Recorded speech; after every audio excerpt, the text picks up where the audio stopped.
말씀은 요한복음 19장 1절에서 13절까지 말씀입니다. 함께 읽도록 하겠습니다. 이에 빌라도가 예수를 데려다가 채찍질을 하더라. 군인들이 가시나무로 관을 엮어 그의 머리에 씌우고 자색옷을 입히고 앞에 가서 이르되 유대인의 왕이여 평안할지어다 하며 손으로 때리더라. 빌라도가 다시 밖에 나가 말하되 보라, 이 사람을 데리고 너에게 나오나니 이는 내가 그에게서 아무 죄도 찾지 못한 것을 너에게 알게 하려 함이로다 하더라. 이에 예수께서 가시관을 쓰고 자색옷을 입고 나오시니 빌라도가 그들에게 말하되 보라, 이 사람이로다 하매 대제사장들과 아랫사람들이 예수를 보고 소리질러 이르되 십자가에 못 박으소서, 십자가에 못 박으소서 하는지라. 빌라도가 이르되 너희가 친히 데려다가 십자가에 못 박으라. 나는 그에게서 죄를 찾지 못하였노라. 유대인들이 대답하되 우리에게 법이 있으니 그 법대로 하면 그가 당연히 죽을 것은 그가 자기를 하나님의 아들이라 함이니이다. 빌라도가 이 말 듣고 더욱 두려워하여 다시 관정에 들어가서 예수께 말하되 너는 어디로부터냐 하되 예수께서 대답하여 주지 아니하시는지라. 빌라도가 이르되 내게 말하지 아니하느냐? 내가 너를 놓을 권한도 있고 십자가에 못 박을 권한도 있는 줄 알지 못하느냐? 예수께서 대답하시되 위에서 주지 아니하셨더라면 나를 해할 권한이 없으리니 그러므로 나를 내게 넘겨준 자의 죄는 더 크다 하십니다. 이러므로 빌라도가 예수를 놓으려 힘썼으나 유대인들이 소리를 질러 이르되 이 사람을 놓으면 가이사의 충신이 아니니이다. 무릇 자기를 왕이라는 자는 가이사를 반역하는 것이니이다. 빌라도가 이 말을 듣고 예수를 끌고 나가서 돌을 깐들 히브리 말로 가바다에 있는 재판석에 앉아 있더라. 아멘. 오늘 말씀을 들으시는 모든 성도님들에게 하나님의 은혜가 있기를 간절히 소망합니다. 오늘 본문은 예수님께서 채찍을 맞으시고 가시관을 쓰신 것으로 시작됩니다. 이렇게 조롱과 고통을 준 후에 빌라도는 예수님에게서 아무런 죄를 찾지 못했다라고 말을 하지요. 참 웃긴 대목입니다. 죄를 찾지 못했는데 이미 수많은 처벌과 조롱을 예수님께 한 상태이기 때문이죠. 왜 빌라도는 이렇게 했을까요? 오늘 본문 18장을 보면, 그리고 또 오늘 본문 19장을 보면 빌라도는 이 사건에 휘말리기 쉽지 않았고 예수님의 제목을 찾지 못했었습니다. 그런데 이 군중들의 반발과 요구가 극심하니 나름대로 쇼를 한 것이죠. 채찍질을 하고 가시멜령을 씌우고 자색옷을 입혀서 왕의 신용을 하고 봐라, 유대인의 왕이다 라고 말하면, 그리고 그를 때리면, 예수님을 조롱하면 유대인들의 화를 어느 정도 진정시킬 수 있다라고 생각했던 겁니다. 예수님을 조롱함으로써 그들의 화가 어느 정도 삭혀질 것이라고 생각했던 거죠. 그리고 나중에 예수님을 석방하려고 했던 겁니다. 그러나 유대인들은 아랑곳하지 않았었죠. 대제사장들과 군중들은 예수님을 향해서 십자가를 예수님을 못 박으라고 했었습니다. 왜 그들은 예수님을 십자가에 못 박으라고 죽이라고 했을까요? 7절을 보면 자신들의 법, 즉 유대인의 법으로 예수님을 죽일 수도 있다고 했는데 굳이 십자가형을 요구했을까요? 그들의 말대로 그들은 예수님을 유대인의 법으로 죽일 수 있었습니다. 신성 모독죄라고 그 죄명으로 죽일 수 있었다는 거죠. 유대인의 법에 사형이 있습니다. 그 사형제도는 투석형이라는 거죠. 즉 돌로 쳐 죽여서 죽이는 겁니다. 유대인들에게 죽은 자, 피 흘린 자는 부정한 존재이기 때문에 직접 몸에 닿는 사형법을 행하지 않았었습니다.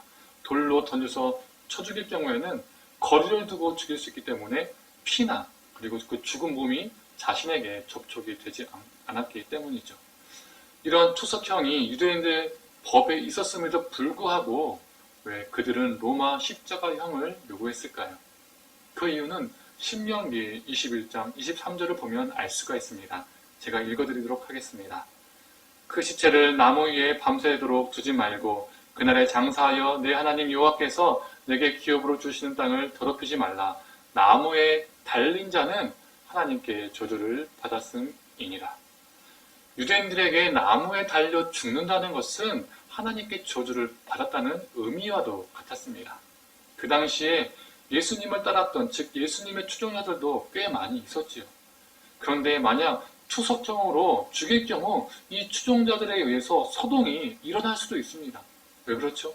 자신의 리더가 자신이 따르는 사람이 투석형으로 잔인하게 죽었기 때문에 그 사람들의 마음의 감정에 동요가 되는 것이죠. 그러다 보면 반란이나 소란들이 일어날 수 있다는 겁니다. 큰 일이 벌어질 수 있는 거죠. 그런데 나무에 달려 죽으면 예수님은 어떠한 존재가 되는 것이죠? 하나님의 아들이 아니라 하나님께 저주받은 자가 되는 겁니다. 하나님의 아들이라 믿고 따랐던 그 사람들도 말을 못하게 되는 거죠. 예수를 따르는 사람들에 의하여 소동이 일어났을지라도 그 사람들은 하나님께 저주받은 자를 옹호하는 자, 따르는 자가 되는 것입니다. 그래서 이러한 소동이 일어났다 할지라도 단숨에 종식시킬 수 있기 때문에 그들은 십자가형을 요구했던 것이죠. 이러한 이유로 유대 종교 지도자들과 군중들은 하나님의 아들이라는 망언, 신성 모독죄로 예수님을 죽일 수 있었지만, 투석형으로 죽일 수 있었지만 빌라도에게 데려가서 사형을 요구했던 겁니다. 그런데 갑자기 빌라도는 두려워합니다. 조금 전까지만 해도 어떻습니까? 군병들을 시켜서 채찍질을 하고 가시관을 씌우고 조롱했던, 때렸던 사람입니다. 그런데 갑자기 두려워합니다. 왜 그랬을까요? 하나님의 아들이라는 말을 듣고 두려워하게 됩니다. 로마인들에게 하나님의 아들, 신의 아들이라는 말은 크게 다가오는 문구이기 때문입니다. 명칭이기 때문입니다. 바로 황제가 신의 아들이었기 때문이죠.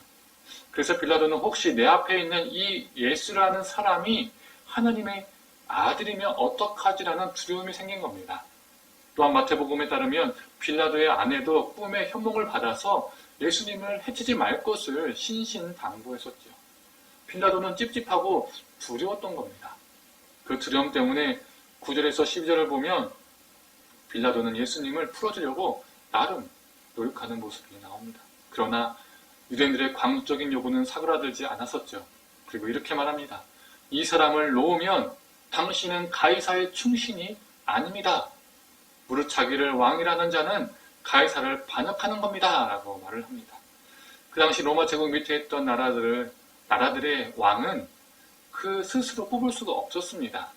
로마 황제가 허락해줘야만이 그 나라의 왕으로 인정받을 수 있었다는 거죠. 헤롯 대왕도 자기 스스로 대왕이 된 것이 아닙니다. 로마 황제가 인정해 주었기 때문에 헤롯 대왕이 된 겁니다. 이 가나안 땅에서, 이스라엘 땅에서, 그리고 헤롯 대왕의 아들들, 분봉왕 헤롯도 로마 황제가 허락해 주었기 때문에 가능했다는 것이죠. 그런데 자칭 유대인의 왕이라고 했으니 이건 반역이라는 겁니다. 이러한 반역자를 풀어주면 당신은 가이사의 충신이 아니다 라고 말하는 겁니다. 우리는 여기에서 충신이라는 단어에 주목해야 합니다. 이 충신이라는 단어가 여기서만 나오는 것이 아니라 요한복음 또 다른 본문에도 나옵니다. 요한복음 15장 13절과 14절의 말씀입니다. 사람이 친구를 위하여 자기 목숨을 버리면 이보다 더 큰 사랑이 없나니 너희는 내가 명하는 대로 행하면 곧 나의 친구라. 충신이라는 단어를 찾으셨나요? 그냥 들었을 때는 이 충신이라는 단어를 찾을 수가 없습니다. 왜 그럴까요? 그리고 어떤 단어가 이 충신이라는 단어일까요? 여기서 친구라는 단어가 나오는데 오늘 본문 충신이라는 단어와 헬라어로 같은 단어입니다. 즉 필로스라는 단어입니다. 이 필로스의 뜻은 친구라는 뜻이죠.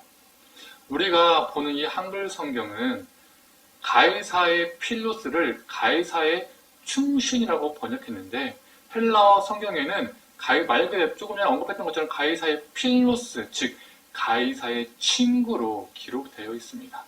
한글 성경으로 번역하면서 충신으로 번역된 거죠. 가이사의 친구라는 호칭은 로마인들에게 상당히 명예로운 호칭이었습니다. 그런데 빌라도 당신이 이 반역자를 처형하지 않고 풀어준다면 당신은 가이사의 친구가 아닙니다 라고 말하는 거죠. 빌라도는 이 명예를 잃고 가이사의 친구됨이 사라질까봐 예수님을 죽이는데 동참하게 되고 예수님을 넘기게 되죠. 그 죽음으로. 그래서 요한복음은 우리에게 이런 질문을 던지는 겁니다. 당신은 예수의 친구인가? 가이사의 친구인가? 당신은 지금 예수의 친구가 되길 원하는가? 가이사의 친구가 되길 원하는가? 하는 것이죠. 가이사의 친구는 명예와 권력과 부를 선택하고 쫓는 사람을 말하는 것입니다. 요한복음 15장 13절 14절 제가 읽었던 그 말씀을 다시 한번 읽도록 하겠습니다. 사람이 친구를 위하여 자기 목숨을 버리면 이보다 더 큰 사랑이 없나니 너희는 내가 명하는 대로 행하면 곧 나의 친구라. 우리를 위해서 목숨을 내어주신 주님의 말씀대로 살아가는 자가 예수님의 친구입니다. 반대로 예수님의 이름을 도용하여 예수님의 이름은 갖다 붙였지만 우리의 성공과 물질을 쫓아 살아가며 선택하는 사람은 예수를 믿는 것 같지만 가이사의 친구의 길을 걷고 있는 것이죠. 성도님들, 오늘 우리는 우리 스스로에게 이 질문을 던져야 합니다. 나는 예수의 친구인가? 나는 가이사의 친구인가? 예수를 포장해서 가이사의 친구로 사는 존재가 아닌 우리를 위해 생명을 내어주신 주님의 말씀대로 사는 예수의 친구로 사는 존재로 우리의 인생을 살길 간절히 소망합니다. 함께 기도하겠습니다. 주님, 빌라도가 예수님의 죄 없음을 알았지만 가이사의 친구됨을 잃어버리고 싶지 않아서 자신이 쥐고 있는 성공과 명예와 부와 권력을 위해 예수님을 외면했던 모습이 우리의 모습은 아닌지요. 우리가 혹 가이사의 친구로 살고 있지는 않은지요. 우리를 불쌍히 여겨 주시옵소서. 주님, 우리가 주님의 진정한 친구 되기를 원합니다. 우리를 위해서 목숨을 내어주시고 우리를 죄에서 구원해 주신 것도 모자라서 우리를 친구 삼기를 원하시는 우리 주님, 그 놀라운 은혜에 감사하여 우리가 주님 말씀에 순종하여 우리 인생을 주님의 친구로 살아가게 하여 주시옵소서. 오늘도 그렇게 살게 하여 주시옵소서. 모든 걸 감사드리며 사랑에 많으신 예수님의 이름으로 기도드립니다. 아멘.